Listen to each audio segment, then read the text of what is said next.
Hello हमारी YouTube family, मैं प्रीति आप सभी का स्वागत करती हूं अपने यूट्यूब चैनल पे। तो आज मैं आप सभी के बीच बहुत ही प्यारा, बहुत ही धमाकेदार कजरी गीत लेकर के आई हूं। कैसा लगेगा कमेंट करके ज़रूर बताइएगा। तो चलिए सुनाते हैं आप सभी को बहुत ही धमाकेदार कजरी गीत। अपने निदिया के कैला दवाई पिया के तो है जगाई पिया ना, अपने निदिया के कैला दवाई पिया के तू है जगाई पिया ना।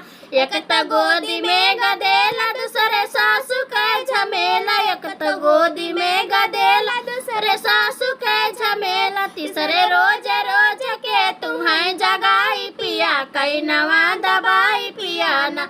तीसरे रोज रोज के तू है जगाई पिया कई नवा दवाई पिया ना।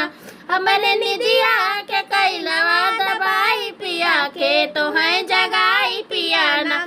अपने निदिया के कैलवा दवाई पिया के तू है जगाई पिया ना। अपने निदिया के कैलवा दवाई पिया के तू है जगाई पिया ना।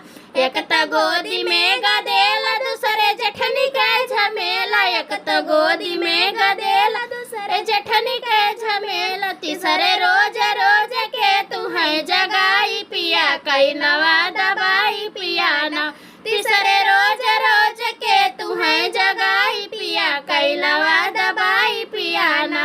अपने निदिया के कैलवा दवाई पिया के तू है जगाई पिया ना। अपने निदिया के कैलवा दवाई पिया के तू है जगाई पिया ना। एक तो गोदी में गदेला दूसरे ननदी के झमेला, एक तो गोदी में गदेला दूसरे ननदी के झमेला। तीसरे रोज रोज के तू है जगाई पिया कैलवा दवाई पिया ना।